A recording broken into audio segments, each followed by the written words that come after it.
পাকিস্তানের রাজনৈতিক অঙ্গনে আবারও আলোচনার কেন্দ্রে ইমরান খান। কারাবন্দী সাবেক প্রধানমন্ত্রী ইমরান খানের মুক্তির গুঞ্জনের মধ্যে ভারত বিরোধী বক্তব্যে উত্তপ্ত হয়ে উঠছে পরিস্থিতি।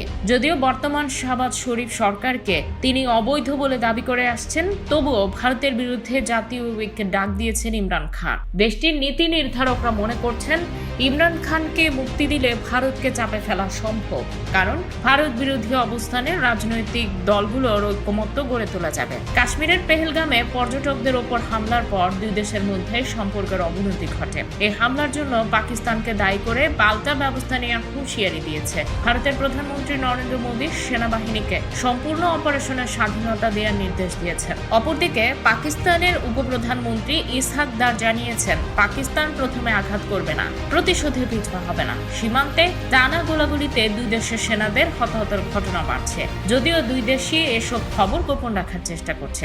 এই পরিস্থিতিতে ইমরান খানের মুক্তিকে কেন্দ্র করে আলোচনা চলছে। এটি কি অভ্যন্তরীণ রাজনৈতিক চাপে নেওয়ার সিদ্ধান্ত নাকি কৌশলগত পরিকল্পনা? পাকিস্তানের রাজনৈতিক মহলের একাংশ মনে করছে ইমরানের মতো একজন প্রভাবশালী নেতা ছাড়া ভারতের বিরুদ্ধে কঠোর অবস্থান নেওয়া সম্ভব নয়। তার মুক্তি অভ্যন্তরীণ ঐক্য ফিরিয়ে আনতে পারে, পাশাপাশি আন্তর্জাতিক অঙ্গনে শক্ত বার্তা পাঠাতে পারে। বিশ্লেষকরা বলছেন, ইমরান খানের মুক্তি একদিকে যেমন শান্তির বার্তা দিতে পারে, তেমনি উস্কে দিতে পারে নতুন উত্তেজনা। কাশ্মীরের ঘটনার পর ভারত কূটনৈতিক ও সামরিকভাবে পাকিস্তানের বিরুদ্ধে কড়া পদক্ষেপ নিচ্ছে। অস্ত্র কেনা সহ সীমান্তে নজরদারি বাড়ানো হয়েছে। পাকিস্তানও পাল্টা প্রস্তুতি নিচ্ছে। আন্তর্জাতিক সম্প্রদায় এই উত্তেজনায় উদ্বিগ্ন।